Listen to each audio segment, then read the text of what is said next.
Okay, Janab, Assalamu alaikum all. So this is our 14th session of the course. A quick admin things. I have sent all of you Zoom links for your Viva sessions. So I'm assuming you all have got that in your emails. And as a reminder, uh, uh, this Viva is just for validating your work, which you have submitted in the form of exams and assignment. So don't put any kind of extra work in preparing these. If you have your assignments and exams being done by you, so you do not need to worry about anything else. And I also ask you to send me a confessional emails अगर कोई violation हुई है academic integrity की.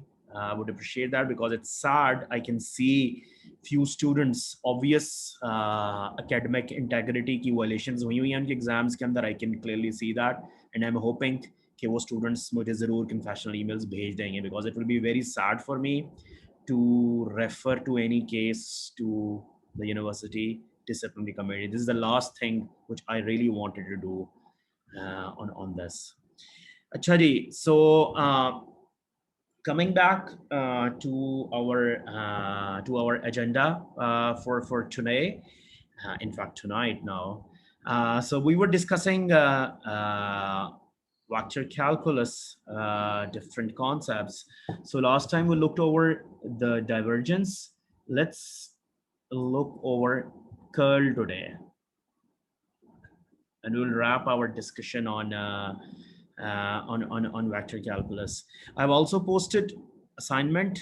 You have 8 days to finish that actually, so please do that in a timely manner. It won't be a good idea to give you any extensions for that. Remember, मेरी assignments जो होती हैं, they are not like आप साथ साथ कर सकते हैं during the classes, क्योंकि क्वेश्चंस साथ साथ पाइल अप हो रहे होते हैं and you can learn all those concepts. और जो वेक्टर कैलकुलस की असाइनमेंट है, दिस जस्ट अ रिव्यू. इसमें कोई नई चीज मैं नहीं पूछ रहा. You already know all of these things, so it's just a quick thing to put all of these thing back to reality. So let's discuss curl. अच्छा, curl जो है, it's not something difficult concept. I will start by explaining this. Okay, if anybody can tell me what is the maybe Urdu word or maybe Punjabi word for this English word curl. Curl का कोई बताएगा मुझे उर्दू में meaning? सिर्फ translation. मोड़. मोड़ बोला आपने? Yes sir. हाँ, और कोई पंजाबी में कोई बताएगा? आती किसी को पंजाबी की? नहीं आती. इतनी अच्छी नहीं आती सर. अच्छा चलो, मे बी मैं करता हूँ कोशिश. वट. वट सुना हुआ है आप लोगों ने? वट कर रहे हैं. So it's like you have curly things and curl मौजूद है, मुड़ाओ मौजूद है, चीजें रोटेट हो रही हैं, सारा कुछ that's the meaning of this word actually. और actually ये in reality इसका मतलब ही यही है. When you talk about curl of a vector field, because curl is always defined with a vector field, it means कि उस vector field में कितना मुड़ाओ है, कितनी curliness है, कितना उसके अंदर what है. So that's the whole thing of this. As an example, let me इसकी इंट्यूशन किस तरह है. Let's draw a vector field. Let's मैं एक वेक्टर फील्ड ड्रॉ करता हूँ ऐसे, और रिमेंबर, ये वेक्टर फील्ड जब मैंने ड्रॉ किया, इसका मतलब ये है कि इस पॉइंट के ऊपर ये वेक्टर है, उसकी स्ट्रेंथ और उसका मैंने जो डायरेक्शन है वो मैंने दे दी है. ठीक है, ये मैंने वेक्टर फील्ड ड्रॉ किया है. अगर आप इमेजिन करो इस वेक्टर फील्ड के अंदर मैं एक वो बाइसिकल व्हील रखूं,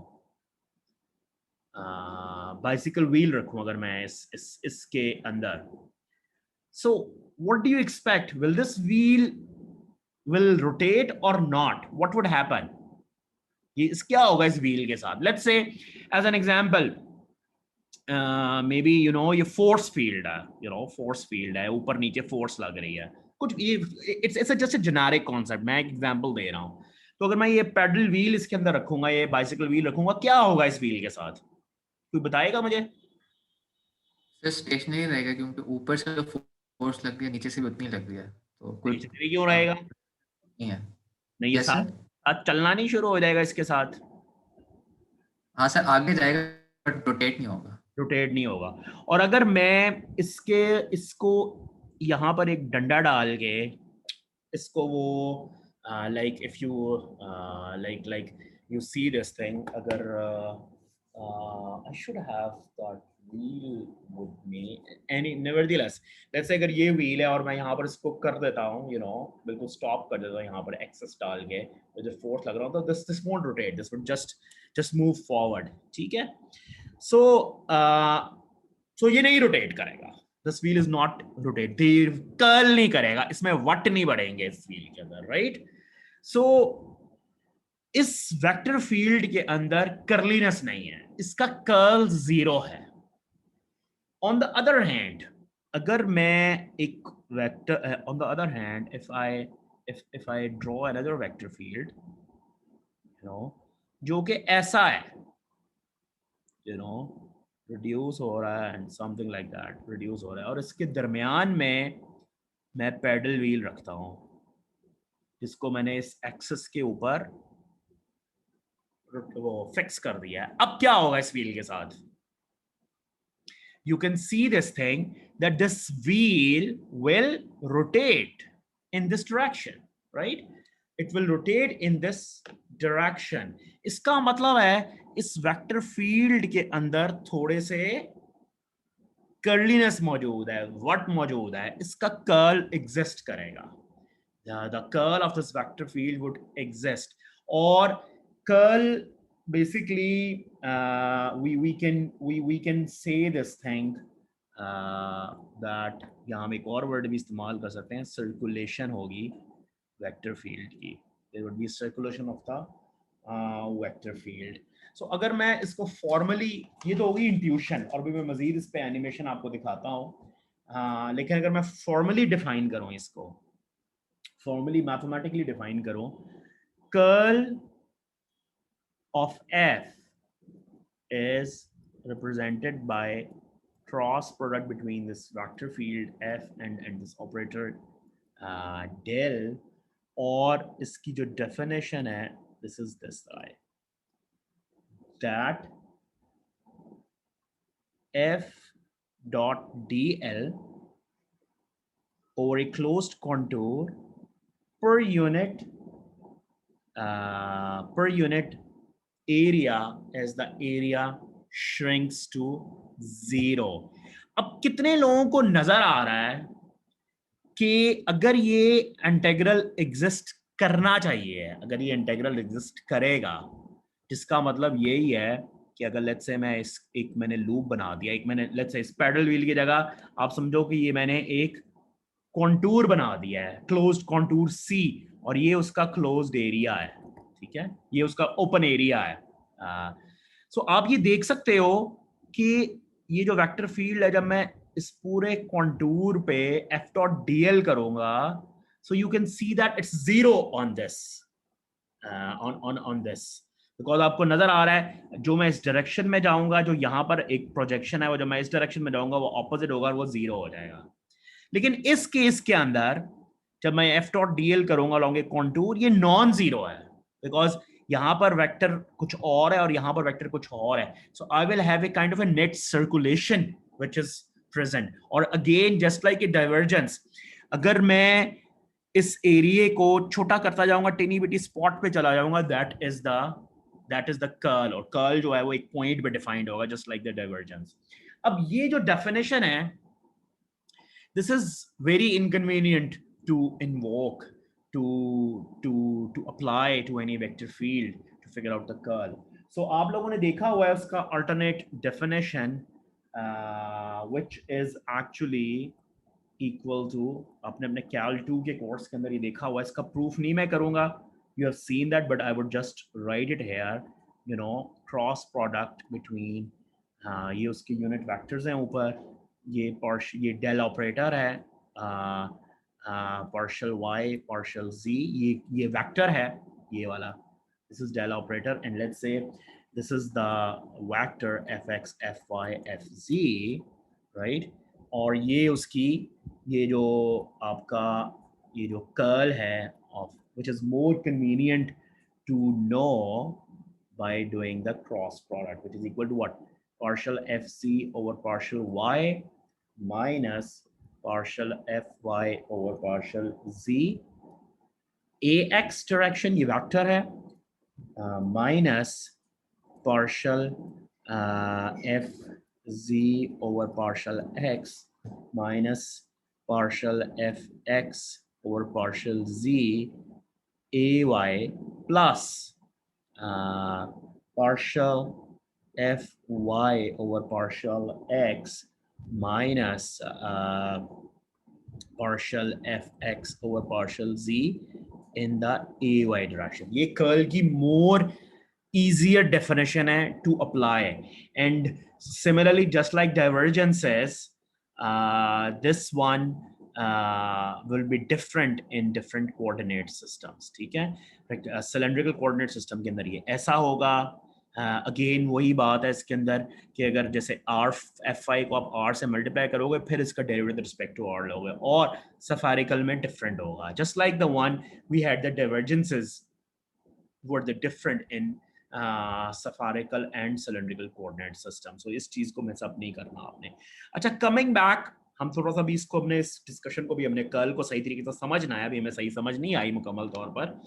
हाँ, so ये तो हमने फॉर्मल डेफिनेशन कर ली। एक चीज बड़ी क्लियर है यहाँ पर, वो ये है कि जो कर्ल्स या डाइवर्जेंसेस हैं, ये क्या है? ये बेसिकली बताते हैं आपको spatial variation in a field, ठीक है?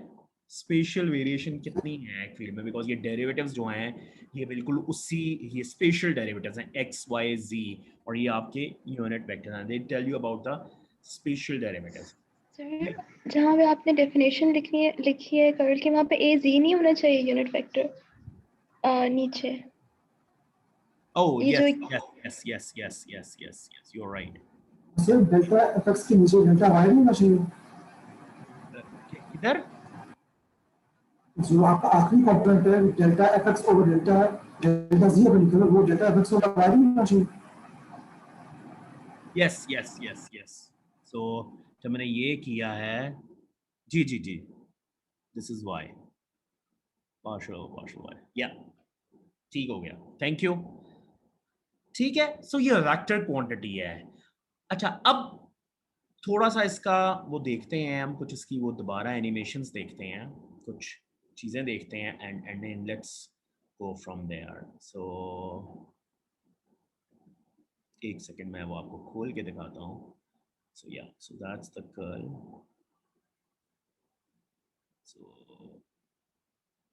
अच्छा, अब आप ये देखो, एक वेक्टर ये शेयर हो रहा है ना, ये व्हील घूम रहा है, you can see this thing, यहाँ पर ये व्हील घूम रहा है, कर्ली है, कर्लीनेस है वेक्टर के अंदर, ये पेडल व्हील वही बाइसिकल व्हील है, ठीक है? It's a curly bicycle wheel, it's rotating like that, यहाँ पर you know, and stuff like that, ठीक है?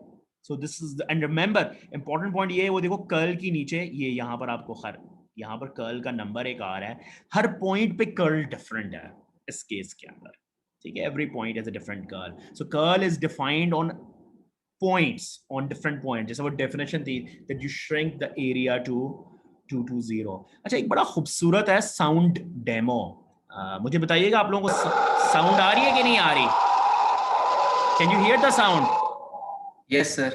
ओके, अब आप ये देखो, इमेजिन करो जहां पे कर्ल ज्यादा होगा, ये देखो, this is a very nice demonstration of the curl, ठीक है? कि जहां पर कर्लीनेस, ये बेसिकली वो समझो कि जहां पर वो विंड या tornado type kind of things है, ठीक है? So that I think that will stay in your head for a pretty long time. ठीक हो गया। अच्छा अब ठहरो मैं चेंज कर देता हूँ, बिकॉज़ ये आवाज़ हमें ख़राब करेगी, ठीक है। So that's on the curl. इसी के ऊपर मैं आपको कुछ और चीज़ें दिखाता हूँ ताकि ये कॉन्सेप्ट्स, क्योंकि स्टूडेंट्स को मुश्किल होता है समझने में। मैं आपको ये कर्ल की एक वीडियो दिखाता हूँ, दोबारा से एक और वीडियो दिखाता हूँ डिफरेंट। सो oops.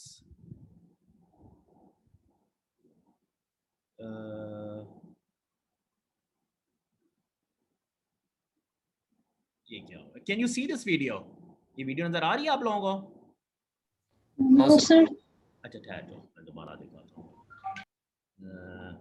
या अब आएगी। So you can see this thing, this is a curl, this is the, ये फील्ड एक ड्रॉ हुआ है, वो रोटेशन में है और बेसिकली आप देख सकते हो एक कर्लीनेस है जैसे टोर्नेडो होता है। अब तो देख सकते हो ना आप लोग ये वीडियो? Yes sir. अच्छा अब मैं आपको डाइवर्जेंस की भी दिखाता हूँ वीडियो इसी तरह की, जो कि बड़ी बड़ी इलस्ट्रेटिव हैं। ये जो okay just wait a second. So या if I go to divergence, ये देखें, नजर आ रहा है आपको? ये क्या है डाइवर्जेंस? आपको क्या है? ये सोर्स है, सिंक है? कोई बताएगा मुझे? यू कैन इमेजिन कि अगर मैं उधर दरमियान में वो सरफेस बनाऊंगा तो नेट फ्लक्स आउटवर्ड है, तो this is what a source, right? So this is a divergence phenomena. अब आप होगे इंटरेस्टेड कि व्हाट इफ, जैसे मैक्सवेल्स इक्वेशंस के अंदर दोनों चीजें एग्जिस्ट करती हैं, तो व्हाट इफ दोनों चीजें इकट्ठी हो रही हैं तो क्या होगा? सो ये नजर आ रहा है आपको इकट्ठा दोनों? नहीं आ रहा था, तो दोबारा करता हूँ शेयर, मे बी ना। अब आप देखो ये फील्ड है जिसके अंदर कर्ल भी है और डाइवर्जेंस भी है, ठीक है। So that's something very illustrative, जहां पर आपको डाइवर्जेंस भी नजर आ रही है और कर्ल भी नजर आ रहा है, ठीक है। So let's do few another thing, वो थोड़ी सी इंट्यूशन और डेवलप करते हैं, एक क्विक एग्जांपल करते हैं, इसको मजीद अंडरस्टैंड करें। फिर मैंने आपको एक इंजीनियरिंग एप्लीकेशन भी देनी है कि कर्ल की इंजीनियरिंग एप्लीकेशन क्या है। जैसे हम सारे ऑपरेटर्स की इंजीनियरिंग एप्लीकेशन दे रहे हैं, तो आप ये ना समझो कि दिस इज समथिंग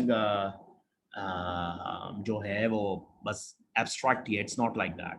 अच्छा लेट्स से अगर मैं आपसे ये कहता हूं कि मेरा एक वेक्टर है, वेक्टर फील्ड है, राइट, व्हिच इज एफ, ये शेयर हो रही है ना मेरी स्क्रीन जो मैं लिख रहा हूं, कि मैंने नहीं की शेयर?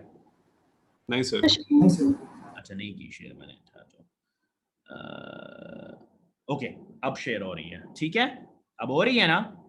तो मैं लिख रहा हूं F X Y Z is equal to, yes हो रही है ना शेयर?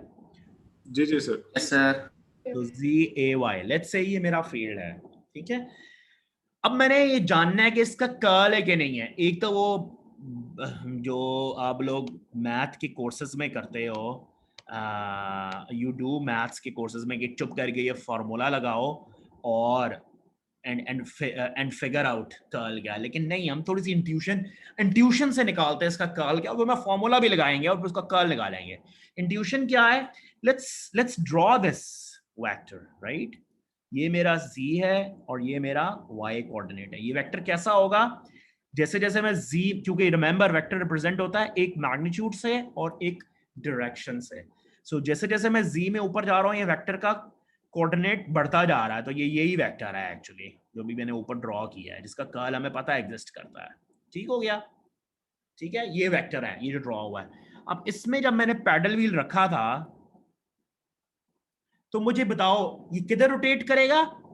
ये काउंटर क्लॉकवाइज डायरेक्शन में रोटेट करेगा, ठीक है। ये ऊपर फोर्स ज्यादा लग रही है, नीचे लग रही है, और ये उसका एक्सिस ऑफ रोटेशन है। अब आप ये देखो, जब ये काउंटर क्लॉकवाइज डायरेक्शन में रोटेट कर रहा है तो आपने क्या करना है? You can see my fingers, right?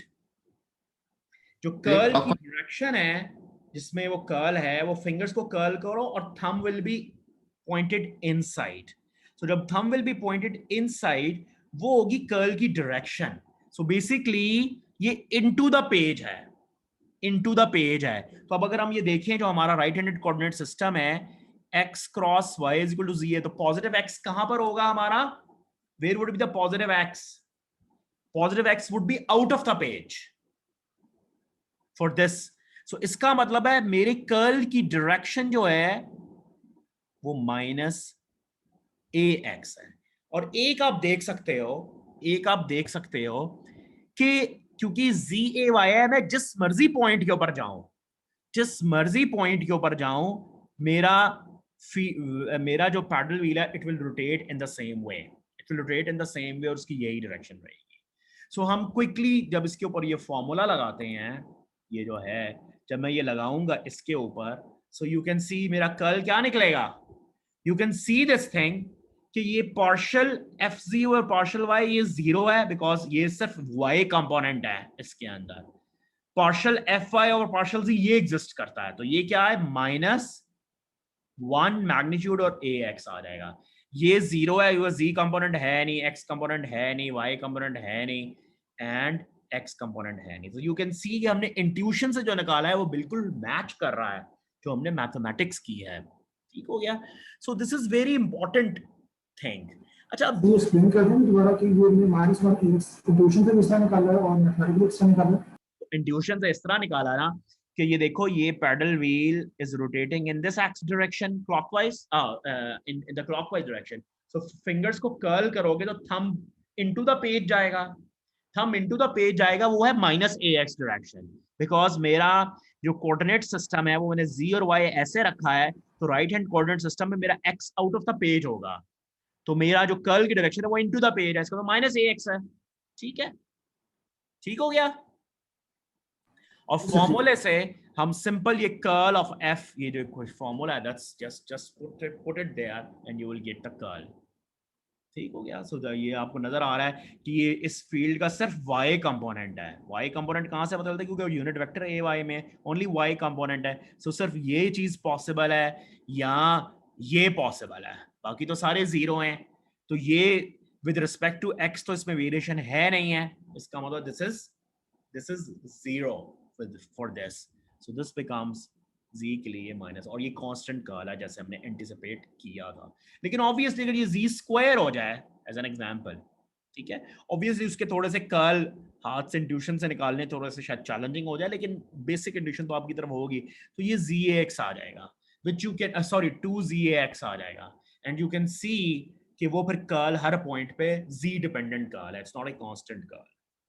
अच्छा, अब मैं अगर आपसे यही डायरेक्ट पूछूं इसकी डाइवर्जेंस क्या होगी इसी फील्ड की, वही इसकी इंट्यूशन है कि I will make a area air, जितना नेट अंदर आ रहा है उतना ही जा रहा है, इसका मतलब ये जीरो है इसका डाइवर्जेंस। और डाइवर्जेंस का जब आप फॉर्मूला लगाओगे तो वो क्या होता है? You recall that simply partial f x over partial x plus partial f y over partial y plus partial f z over partial z. आपको नजर आ रहा है ये y कंपोनेंट का आप जब y के साथ लोगे डायरेक्टिव जीरो होगा। यहां पर एक बड़ी की बात आपको पता चलती है, जो कर्ल्स है ना वो नॉन जीरो तब होंगे जब डिपेंडेंट वेरिएबल्स जो अंदर है ना वो डिफरेंट होंगे डायरेक्शन से, और डाइवर्जेंस तब नॉन जीरो होगी जब डिपेंडेंट वेरिएबल और डायरेक्शन के जरूर बीच में कंपोनेंट्स मौजूद हों। जैसे इस एग्जांपल में डाइवर्जेंस जीरो है और कर्ल नॉन जीरो है। अगर मैं ये करूं एक्स ए एक्स, इसकी डाइवर्जेंस नॉन जीरो है लेकिन इसका कर्ल जीरो है, नजर आ रहा है कर्ल जीरो होगा, राइट? एक्स ए एक्स अगर मैं प्लॉट करूं, लेट्स से उसी तरह यहाँ चलो ये वाई ए वाई कर देते हैं ताकि मैं उसी पे प्लॉट कर दूं। वाई ए वाई अगर मैं प्लॉट करूं जी वाई, वो नजर आ रहा है कि वो ये ऐसे होगा वाई ए वाई, तो ऐसे ही होगा। बीच में मैं पैडल व्हील रखूंगा वो रोटेट नहीं करेगा क्योंकि ऊपर नीचे एक जैसा ही वाई है, लेकिन इसकी डाइवर्जेंस नॉन जीरो है। ठीक हो गया। सो दीज आर द सम की इंट्यूशंस, जो वेक्टर फील्ड्स आपके सामने हो तो you should have those in your mind. अच्छा, अब बात आती है कि इनकी एप्लीकेशन क्या है।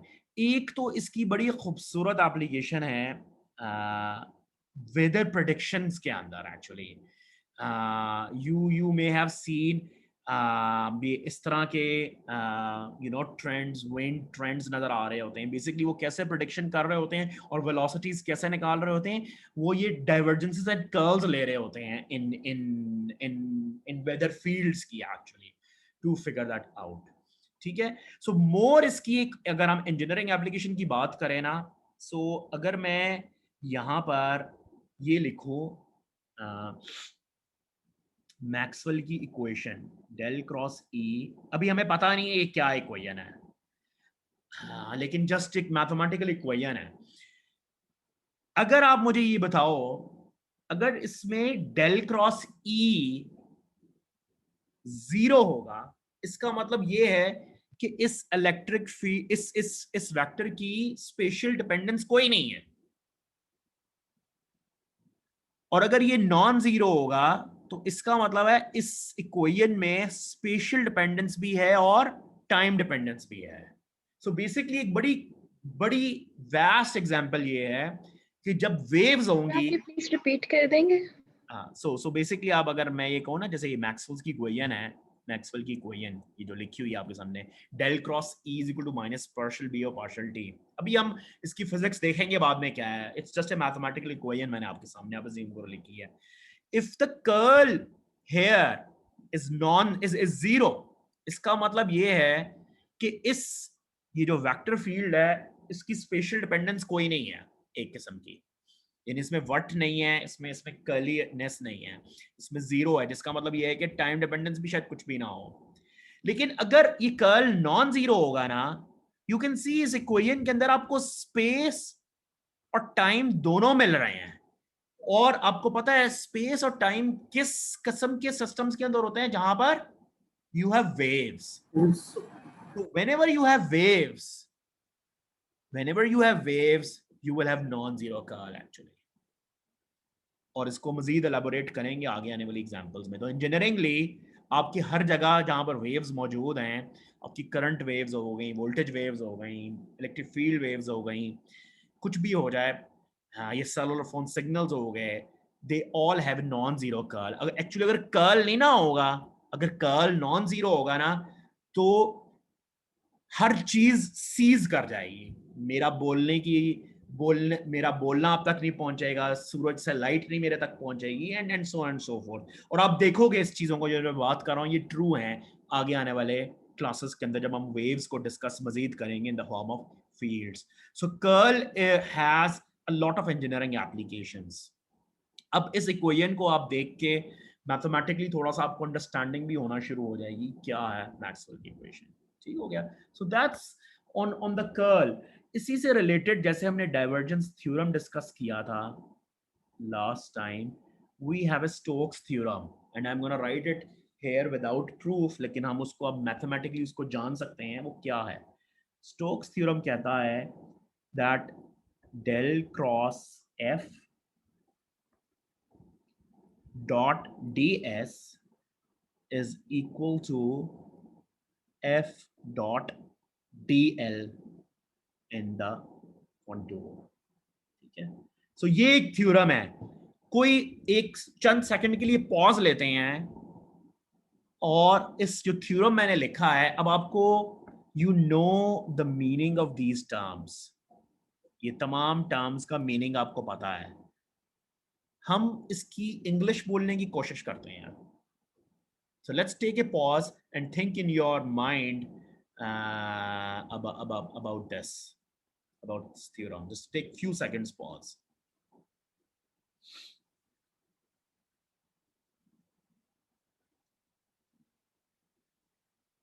Okay, कौन अटेम्प्ट करेगा इसको बोलने के लिए, इसकी थोड़ी सी इंग्लिश बोलने के लिए? कौन who wants to attempt it? तो बोलेगा। ये स्टोक्स थ्योरम मैंने लिखा है, मैथमेटिकल फॉर्मल प्रूफ में हम इंटरेस्टेड नहीं है, लेकिन हम इंट्यूटिवली देखने की कोशिश करते हैं वाकई ठीक बात है जो लिखी हुई है। सर इसका होगा कि the sum of all the curls over a particular line is equal to the component of F vector along the line over a closed on a closed line. Okay close, लेकिन थोड़ा सा इसको मजीद हम ऐसे बताने की, अगर आपने अपना ये वाली इक्वेशन अपने लेट्स से आपने अपनी मदर या अपने अब्बू को एक्सप्लेन करनी है जो कि नॉन इंजीनियरिंग बैकग्राउंड है, तो कैसे एक्सप्लेन करोगे? ये जो आपने बातें की हैं ये तो उनको समझ ही नहीं आएगी, कैसे करोगे एक्सप्लेन? और ये एक आपको बताओ, ये बड़ा यूजफुल टूल है। अगर आपने किसी चीज को सही तरीके से समझना है, उसके इन एंड आउट समझने हैं, आप ये अपने दिल में पूछो कि अगर मैंने एक लर्नेड बंदे को एक्सप्लेन करना है तो मैं कैसे एक्सप्लेन करूंगा? अगर आप एक्सप्लेन करने के आपके पास वर्ड्स हैं तो इसका मतलब यू अंडरस्टैंड दिस वेल। अगर आपके पास वर्ड्स नहीं है तो इसका मतलब you still need to spend time over its understanding. So try to practice this kind of thing in your other courses too, and I'm sure you will see that you will start seeing wonders of your of your understanding in anything. ठीक है, इसको grandma approach कहते हैं। ठीक है, grand अपनी दादी अम्मा को एक्सप्लेन करना। खैर नेवरदलेस हम ऑफ हो गए, वापस आते हैं। सो हम अगर थोड़ा सा let me try to attempt that, considering कि आप लोगों को इस चीज का मतलब पता है। सो ये क्या कह रहा है कि there is an open surface S, ये ओपन सरफेस है। ओपन सरफेस का मतलब ये है, ये मेरा हाथ देख रहे हो, ये एक लूप बना हुआ है, एक ओपन सरफेस है। ये जो ये बीच में जो है दैट्स अ सरफेस, और ये सरफेस एस है जो बीच में है, और इसके इर्द गिर्द इज ए कॉन्टूर सी। ठीक है, और ये कन्वेंशन ये होता है, जो कन्वेंशन होता है कि अगर आपने लेट्स से कॉन्टूर की डायरेक्शन ये ली है, so fingers curled around the contour, तो डी एस क्योंकि वो भी वेक्टर है, this is a vector d s, so उसकी direction out of the page होगी। ठीक है, आउट ऑफ द पेज होगी जो कॉन्टूर और इनका कन्वेंशन है। अच्छा, अब हम ये देखें, आपको ये पता है कि ये एफ डॉट डी एल क्या है इसके अंदर, you know what is, there is some F, there is some f floating around it, you know, some f is floating around this loop. ये कह रहा है कि अगर मैं नेट, इसका मतलब पता है, नेट सर्कुलेशन along L, कि मैं वट को देखूं along you know ये कितना इसके अंदर, ये जो मैं क्लोज्ड इंटीग्रल इसका लो of the projection of f along dl, और अगर वो नॉन जीरो आता है इसका मतलब है ये इंटीग्रल भी नॉन जीरो होगा और ये दोनों इक्वल होंगे। और ये क्या है, ये कहता है कि basically del cross F dot D S क्या है कि net flux of del cross F through a D S should be same as the net circulation. ठीक है, और आपको याद होगा जब हम क्रॉस प्रोडक्ट की बात करते हैं तो हमेशा सर्कुलेशंस होती हैं, सारी चीजें बड़ी की हैं, आपस में जुड़ी हुई हैं। मैं आप लोगों को, मैं यहाँ पर छोड़ता हूँ आप लोगों को इसके ऊपर, एंड आई रियली वांट कि आप इसके ऊपर जरूर, because we can spend a lot of time over it in explaining, लेकिन मैं यहाँ पर आप लोगों को लीव करता हूँ इस चीज के ऊपर, एंड आई वुड वांट कि आफ्टर द क्लास व्हेन आप इसको स्टडी करें तो जरूर अपने आप को एक दूसरे को एक्सप्लेन करें। जब हमारी रेगुलर क्लास होती है I try to do that, लेकिन ऑनलाइन के ऊपर थोड़ा सा हम ऑफ कफ ज्यादा हो जाएंगे इसको करने के लिए। So let's leave that. So this is the Stokes theorem. अच्छा, अब these Stokes theorem and the divergence theorem which we wrote last time are used in actually converting in converting the integral equations, Maxwell's equations, to the differential equations. तो थोड़ा सा हम यहाँ पर दोबारा लिख लेते हैं। मैं यहाँ पर आपकी इक्वेशंस मैक्सवेल्स लिखता हूँ और फिर हम देखते हैं ये कैसे कन्वर्ट होते हैं। So let me right that here for you. let's do that. Okay, like that. So आपकी this is, या मैं यहाँ पर ठहरूं? Okay, let's do that. So एक आपकी इक्वेशन ये है, E dot dl is equal to minus d by dt B dot ds, right? And one of the equation is H dot dl, ऊपर वाला Faraday's law है, अभी हम इसके मैथ्स में नहीं जाते, इसकी इंड्यूस्ड फिजिक्स में नहीं जाते अभी, वो just this one is the Ampere's law, right? Closed contour or a surface, and then we have that Gauss's law on a closed surface is equal to some volume charge density, or finally we have that magnetic monopole, which is this thing. और यहाँ पर अगर if I write that very quickly in divergence theorem को, divergence theorem क्या कहता है? F dot ds is equal to del dot F dv over the volume. That's a divergence theorem. And the Stokes theorem says del cross F dot ds over an open surface is equal to the closed contour over that surface. Now we can use these theorems, a divergence theorem and Stokes theorem, to convert these equations into the differential form. Let's apply this Stokes theorem to this. अच्छा, अब you can see this thing, ये E dot dl, अगर मैं यहाँ पर F की जगह यहाँ पर E dot dl लिख दूं, क्योंकि यही है, तो ये क्या बन जाएगा? ये बन जाएगा del cross E dot ds is equal to E dot dl, right? वो जो स्टोक्स थ्योरम है उसमें मैं F की जगह E को रिप्लेस कर रहा हूं. So इसका मतलब है कि ये E dot is equal to this guy.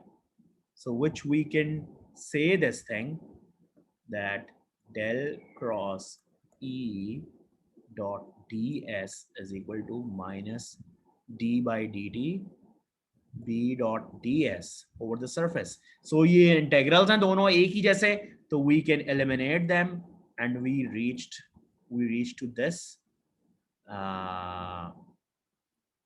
this mathematical differential equation of that Maxwell's equation. Del cross E is equal to minus partial B over partial T. Similarly, H वाली भी हम ऐसे ही पहुंच जाएंगे. Del cross H is equal to J. और इस equation के ऊपर you can see when I apply the Gauss's law, ये जो है D dot ds would become del dot D over the volume है, तो वो rho के equal हो जाएगा. So you can see आपकी तमाम equations जो हैं वो differential form में convert हो जाएंगे. So that is by using of divergence and Stokes theorem, you can convert these equations to these differential forms. और हम for the rest of the course, हम mostly, in fact most of the times, हम in differential equations ही को use करेंगे for understanding any phenomena. अभी still we haven't talked about physics. अभी हम सिर्फ इस equation को mathematically समझने की कोशिश कर रहे हैं. So इस equation को थोड़ा दोबारा देखते हैं. इस equation को del cross E is equal to minus partial B over partial T. ये for sure equation मुझे बता रही है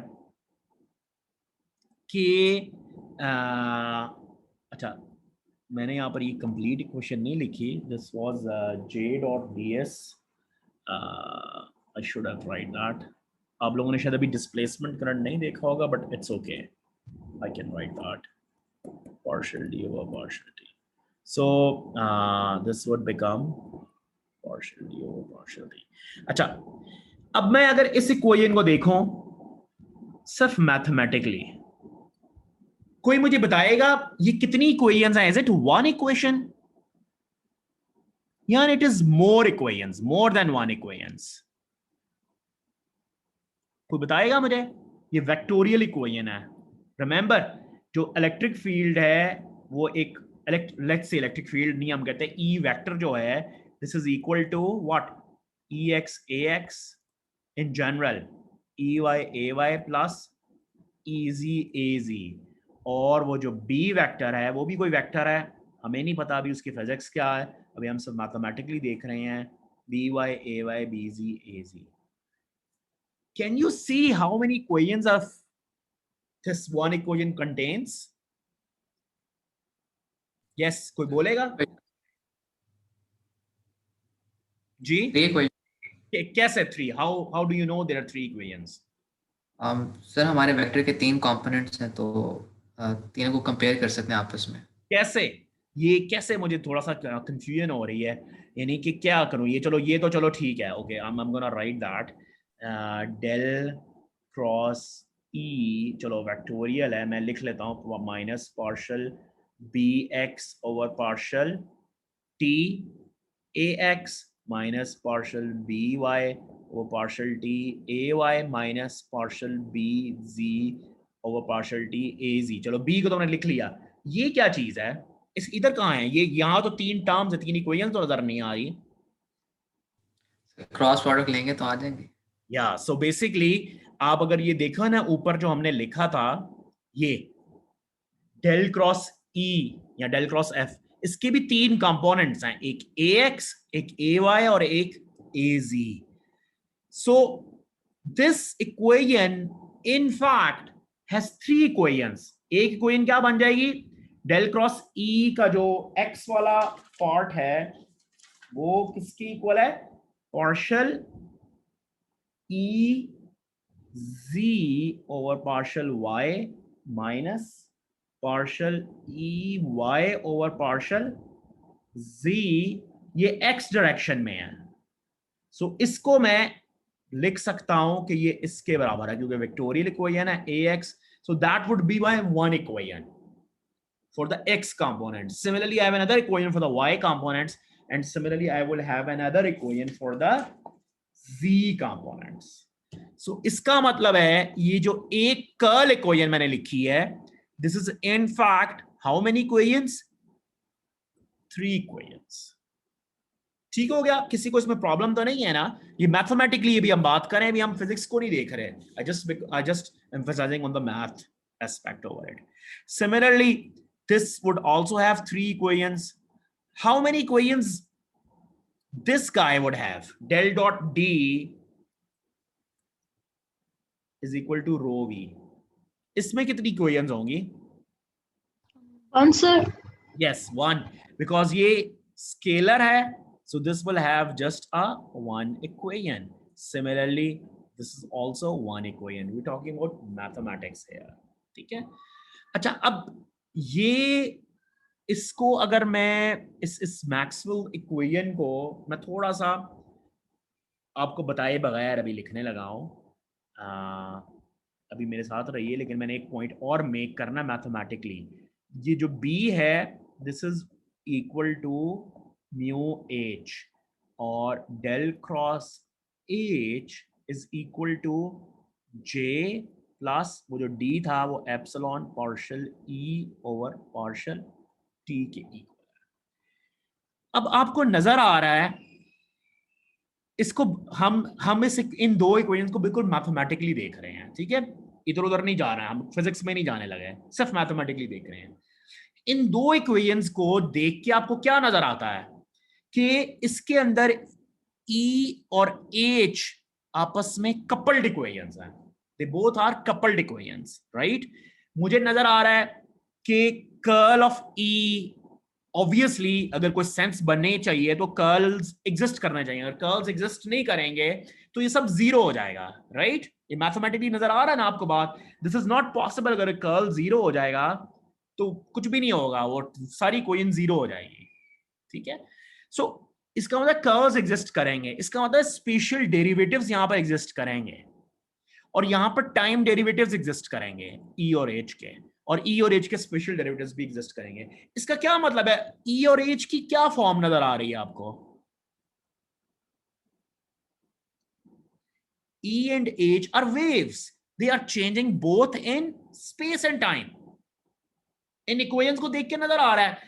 अभी ऑब्वियसली हमने सॉल्यूशन निकाला भी नहीं, हमें कुछ भी नहीं पता E की फिजिक्स क्या है, एज की फिजिक्स क्या है, लेकिन हम मैथमेटिकली देख रहे हैं। हमें नजर आ रहा है कि ई और एज वेव्स होंगी बिकॉज इनमें स्पेस और टाइम की डिपेंडेंस है। अच्छा, अब मैं यहां पर आपको रिमाइंड करवाता हूं थोड़ी देर के लिए। अगर मैं आपको रिमाइंड करवाऊं, ट्रांसमिशन लाइन के अंदर हमने लिखा था partial v over partial z is equal to partial i over partial t, something like that, और partial i over partial z partial v over partial t। याद आया आपको ये बात? इस तरह की क्वेश्चंस लिखी थी हमने। यस, कोई बोले यस यस? सर। यस। वहां पर स्पेशियल डिपेंडेंस वोल्टेज की थी और वोल्टेज की टाइम डिपेंडेंस भी थी। आप इन मैक्सवेल्स की क्वेश्चन को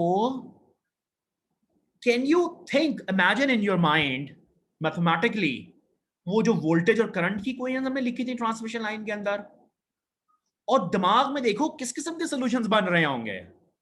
वो ये चीजें बन रही होंगी कि ओह ये तो स्पेस और टाइम की डिपेंडेंस है, इसमें कोई फॉरवर्ड वेव ई की होगी, कोई बैकवर्ड वेव ई की होगी, कोई फॉरवर्ड वेव एच की होगी, कोई बैकवर्ड वेव एच होगी। वही सारी चीजें आपके दिमाग के अंदर आना शुरू हो जाएंगी यहां पर। ठीक है, सो mathematically you should start understanding these equations now more properly, कि आपको नजर आएगा अगर E का कर्ल एग्जिस्ट करता है उसमें कहीं वट शट होंगे और स्पेशल डिपेंडेंस होगी और टाइम में ये वेव फिनोमेना लाजमी तौर पे एग्जिस्ट करेगा। और अगर डाइवर्जेंस ऑफ ये D जो है, this is actually del dot E कर लेते हैं हम, डाइवर्जेंस ऑफ डी एग्जिस्ट करेगी तो कोई ना कोई सोर्सेज एग्जिस्ट करेंगे, और डाइवर्जेंस ऑफ बी तो हमेशा जीरो है, इसका मतलब है इसका कभी भी कोई सोर्स नहीं होगा या सिंक नहीं होगा। ये सारा mathematically things should start making sense in your head regardless of physics, कि इंट्यूशन क्या बन रही है इन तमाम सॉल्यूशंस की, इनके किस किस्म के सॉल्यूशंस होंगे और क्या होगा। और सिमिलरली जहां पर हम वहां पर वो एल और सी के साथ खेल कूद करते थे, यहां पर म्यू और एप्सिलॉन है, and you can see what going to be happen, and you should expect कि क्या नजर आ रहा होगा अगली क्लासेस के अंदर, क्या कुछ हम कर रहे होंगे इसके साथ। ठीक हो गया? So that's a little bit mathematics and intuition of these equations. अच्छा, अब यहां पर मैं एक कुछ बातें क्विक कर दूं। ये चार मैक्सवेल्स इक्वेशंस तो हमारी एग्जिस्ट करती हैं, ठीक है। हम यहाँ पर कुछ क्विक अपनी कुछ जार्गन लिख लेते हैं, कुछ अब सिंबल्स को डिफाइन कर देते हैं फॉर्मली, हाँ, ताकि हम सारे एक पेज पे रहें। Before I define few more things here, so हम डिफाइन करेंगे इलेक्ट्रिक फील्ड इंटेंसिटी, ठीक है, as EX, Y, Z, T, उसकी स्पेशल डिपेंड, और मैं कार्टेशियन कोऑर्डिनेट में लिख रहा हूँ, you can imagine cylindrical coordinates में भी ऐसे होगा। इसके यूनिट्स हैं वोल्ट्स पर मीटर, ठीक है, और इसके 3 कंपोनेंट्स हैं। Similarly I will write electric flux density, ये मैं सिंबल्स अब सारे डिफाइन कर रहा हूं जो मैक्सवेल्स इक्वेशंस में एग्जिस्ट करते हैं। Again it's a vector x Y z, ये शायद आप लोगों ने अभी देखा नहीं हुआ, लेकिन आप शॉर्टली मैं दिखा दूंगा आपको। इसके यूनिट्स हैं कूलम्स पर metre square, obviously this again a vector, इसके भी 3 टर्म्स होंगी, ठीक है। फिर हम बात करेंगे मैग्नेटिक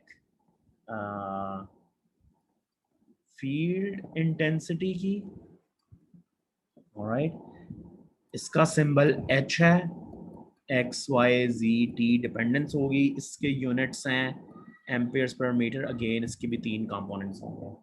सिमिलरली हम बात करेंगे मैग्नेटिक फ्लक्स डेंसिटी की, ठीक है, ताकि हमें सारे सिंबल्स का नाम बताओ। बी एक्स वाई जी टी, इसके यूनिट्स हैं वेबर्स पर मीटर स्क्वायर और tesla, again it's a vector, इसके 3 कंपोनेंट्स होंगे, और ये सारे आप इलेक्ट्रिक मैग्नेटिज्म कोर्स के अंदर देख चुके हुए हो। And then will talk about current density which is J, again vector, जिसकी इन जनरल डिपेंडेंस होगी, इसके यूनिट्स हैं एम्पेयर्स पर मीटर स्क्वायर, और इसकी भी 3 इक्वेशंस होंगी। फिर हम बात करेंगे वॉल्यूम, चार्ज, डेंसिटी की, ठीक है। इसका सिंबल है rho, x Y G T, dependence in general हो सकती है, इसके units coulomb per metre cube है, ये स्केलर है, ये सिर्फ एक होगा। अच्छा, अब ये हमने जार्गन डेवलप कर ली है आपने इसको डिफरेंट फॉर्म में देखा हुआ अर्लियर कोर्सेज में, लेकिन हम ताकि एक पेज पे रहें, हम इन सिंबल्स को ये नाम कहेंगे, electric field intensity, electric flux density, magnetic field intensity and so on so fourth. अच्छा, अब क्विकली कुछ रिलेशनशिप्स हैं, वो भी आपने पहले देखे हुए हैं, लेकिन let's put them again formally here. जी बोलें बेटा। सर क्वेश्चन सर, आपने जो कहा है जो ऊपर वेक्टर्स है हमारे पास, उनमें आपने कहा 3 टर्म्स होंगी सर, 4 नहीं होंगी क्योंकि टी पे आ रहा है टाइम। वेक्टोरियल टर्म्स, ठीक है। टी तो सबके होगा ना, टी तो ऐसे टी तो ये होगा ना, ई एक्स का कंपोनेंट है वो टी पे डिपेंडेंट होगा, ई वाई का कंपोनेंट है वो भी टी पे डिपेंडेंट होगा, ई जी का कंपोनेंट है वो भी टी पे डिपेंडेंट होगा। जैसे वोल्टेज थी वो जी टी पे डिपेंडेंट थी हमेशा। जी सर। ठीक है, so Yes, sir. 3 means कि ex, ey, ez, dx, dy, dz and so on and so forth. ठीक है? Okay. Yes, sir. तो कॉन्स्टिट्यूटिव रिलेशंस कहते हैं हम, इनको डिफाइन कर लेते हैं आज। वो क्या चीज़ें हैं, अगर हमारे पास है, और इस कोर्स के अंदर हम मोस्टली ऐसे रहेंगे, फॉर अ लीनियर होमोजीनियस, ये टेक्निकल टर्म्स है, मैं बताता हूँ इनका मतलब क्या है। Homogeneous and isotropic medium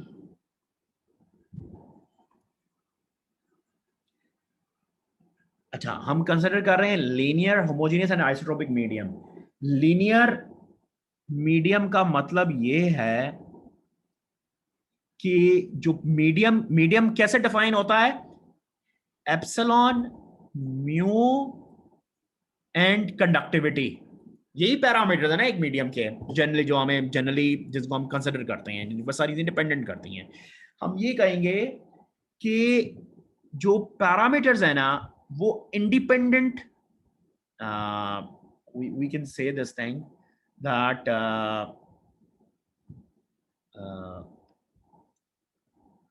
epsilon, mu, sigma are independent of field strengths. उसका मतलब ये है, इसका मतलब ये है, मैं एग्जांपल देके समझाता हूँ कि एक मीडियम है, ठीक है, उसमें इलेक्ट्रिक फील्ड 10 वोल्ट्स पर मीटर का हिट करता है, तो उसका कोई एप्सिलॉन है। अगर उसमें अंदर 20 वोल्ट्स पर मीटर का हिट करेगा और एप्सिलॉन चेंज हो जाएगा तो वो नॉन लीनियर मीडियम है। Epsilon is independent of the fields strengths, that's a linear medium. इसका ये मतलब है।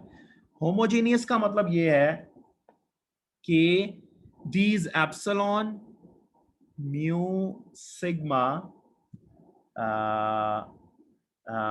these are same at all points, यानी कि थ्रू आउट द मीडियम एक ही एप्सिलॉन है, कोई बदलाव नहीं है, दैट्स ए होमोजेनियस मीडियम। और आइसोट्रोपिक मीडियम का मतलब ये है कि epsilon, mu, sigma are independent of direction।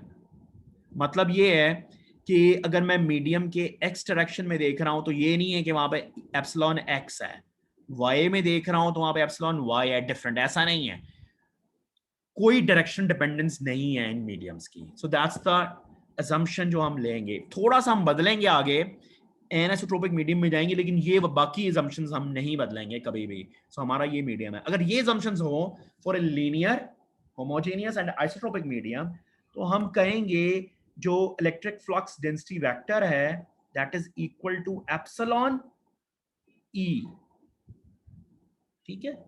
Epsilon ई आप यूनिट एनालिसिस कर सकते हो। एप्सिलॉन का यूनिट फेरेट पर मीटर है, इलेक्ट्रिक फील्ड का मीटर वोल्ट्स पर मीटर है, ये बन जाएगा coulomb per metre square. D में लाने का मतलब मकसद ये है ताकि आप जब डी डॉट डी एस करो तो you are equal to coulombs, आपको नजर आ रहा है। So that's electric flux density vector, D is equal to epsilon E.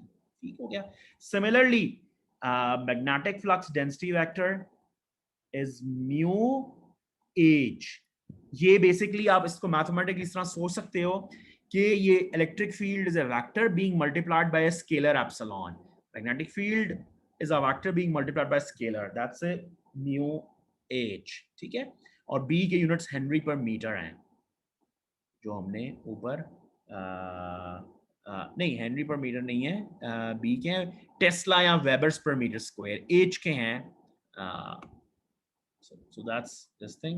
Oh sorry, mu के हेनरी पर मीटर है, mu is Henry per meter and h is ampere per meter and this would be equal to Tesla.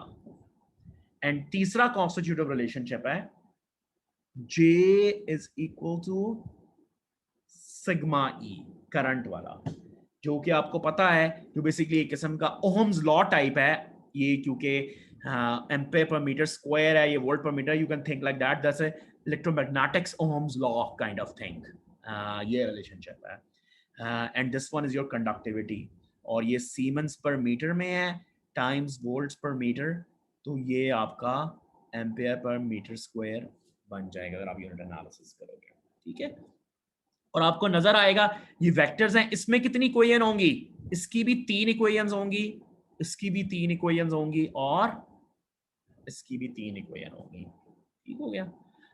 आखिरी बात करूंगा फिर मैं खत्म करूंगा बात, ये एप्सिलॉन जो है ना ये फैरेड पर मीटर में है, about the permittivity of any medium, you know by definition permittivity क्या होती है, you have seen that in earlier courses।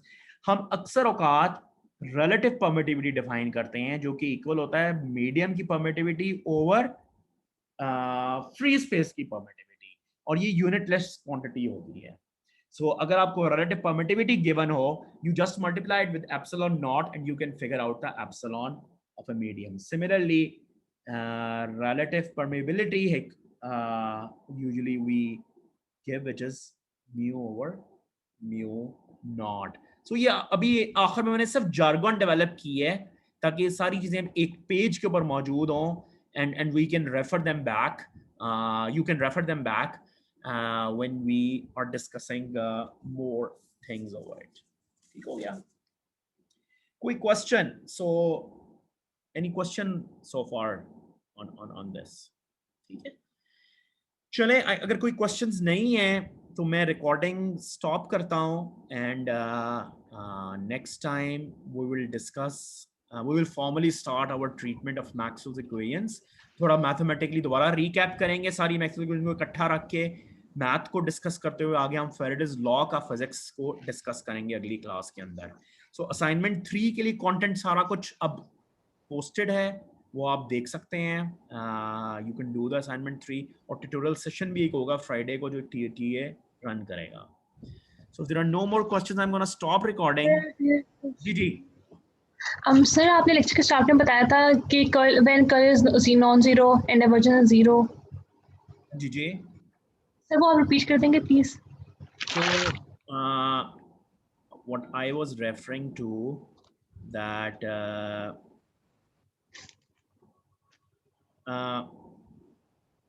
okay, what I was trying to refer, अगर आपका सवाल मैं सही समझाऊं तो मैं ये कहने की कोशिश कर रहा था, अगर मैं डाइवर्जेंस लिखूं f की, एफ एक्स ओवर एक्स होता है plus partial fy over partial y plus partial fc over partial z।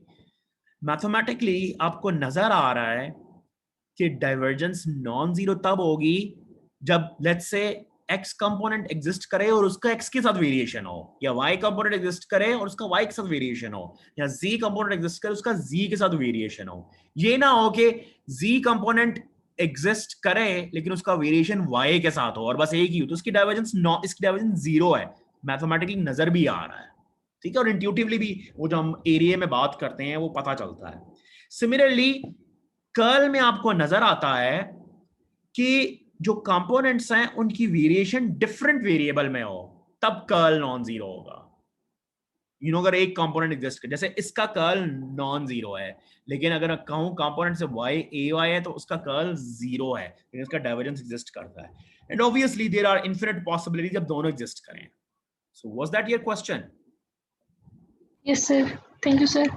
अच्छा, मैं अब रिकॉर्डिंग स्टॉप कर रहा हूं because we are out of time, ताकि जो लोग रिकॉर्डिंग देखनी है वो देख लें टाइमली। बाकी I am still with you, if you have more questions I would be happy to answer your questions. अपना ख्याल रखें and I will see you on Monday.